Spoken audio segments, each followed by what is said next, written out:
Hello, this is Dr. Bartosh, your Proactive Wellness and Injury Center, and I'd like to talk to you today about a topic that's seemingly on everybody's lips, and that's breast cancer awareness. Now, what I'd like to do is to give you some steps that we take in our center and that you can take as well that will not only reduce your potential to developing breast cancer, but may even prevent it from ever happening to you.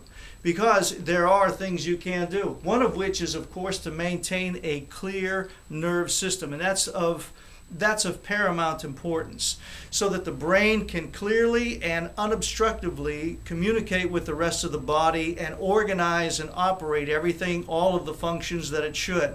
This can only be obtained through your doctor of chiropractic. So folks, you want to make sure and make certain that you're seeing a doctor of chiropractic so that he or she can maintain the integrity of that nerve system.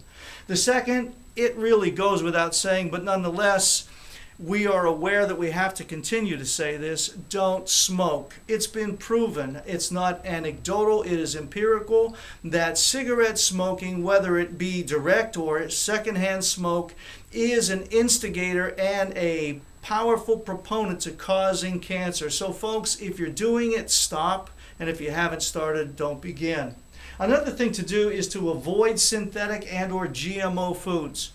Unfortunately, we live in a society today when our foods are chemicalized, they are emulsified, they're colored, they're stabilized. So try to stay with natural, fresh, whole foods anytime and every time you can. Because every time you eat these things, you are contaminating your body, you're introducing different chemicals to your body, some of which and many of which will actually instigate the initiation of cancer.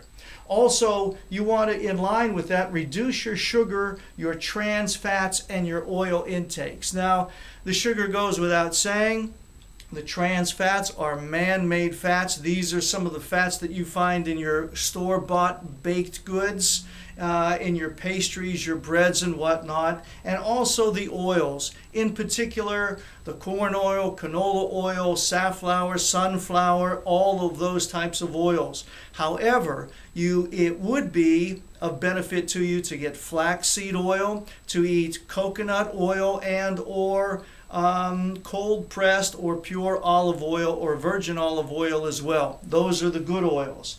You also want to remove toxic metals from your body. Those of which I'm speaking are mercury, cadmium, lead, arsenic, nickel, just to name a few. Now, many of you may be thinking that this is certainly, I'm not talking to you at this time, but indeed I am. We live in a society now where we are inundated with toxic materials through the foods we eat, the air we breathe, the fluids we drink, the cosmetics we use, the furniture we sit in. The list goes on and on and on. And these things build up in our systems and they prevent our body from operating properly, in particular the brain. And if the brain malfunctions, all of the operations beneath it will malfunction. And these metals are known carcinogens. Folks, there are tests that you can take. There are tests that you can ask your doctor to perform that will identify the presence of and even specify which heavy metal is in your system, and you can take the necessary steps to eliminate those metals from you. Also, you want to have tests taken for the mineral and the vitamin deficiency that you might have. When you have these other things that are precursors to this going on, logic dictates that you have a vitamin deficiency. Why? Because the body can't assimilate the food that you are eating because of the presence of these other chemical additions. Also, you're going to be very low in minerals as well, because the body is now going to engage in attempting to detoxify itself primarily through minerals. It will chelate itself, if you will. It'll cleanse itself or attempt to do so, and as such, it's going to deplete its reservoirs. So I can tell you that indeed that's a test that would behoove you in getting. Also, ladies in particular, you want to have a test for iodine and see how much iodine, if any, is present in your system. Iodine is of paramount importance. As a matter of fact, in a healthy body, it is to be found in literally every cell of that body. The highest concentration that we find is in the thyroid, in the breast tissue, in the reproductive organs, especially of a female, and we're talking about breast cancer.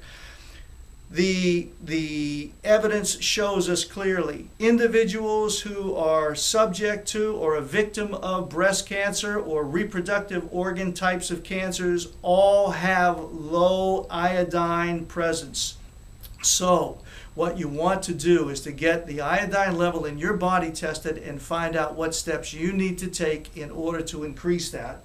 Also, and not lastly, but one of the things that you can do is a simple test to test for the presence of the types of estrogens you have in your body. Believe me, there are different ways that the body is going to metabolize the estrogens. There are tests that will identify the presence of damaging estrogens in your body. And if you find out that you have a high level of these, you can take steps to reduce it. And there are also tests that will identify the BRCA1 and BRCA2 genes in your body. And if you have those genes that are present within you, you can speak with your doctor about a change of your lifestyle, what foods you can eat, what things you can do, what actions you can take that'll prevent these genes from being activated. By doing these things, any and all of these things, you are going to literally be reducing your potential of ever going to your doctor and having him or her say to you, "I'm sorry to tell you this, but we found that you have cancer, breast cancer in your body." Folks, as I've said in the past, and I'll continue to say always, one of the most powerful steps that you can take in maintaining and regaining your health is to remain proactive.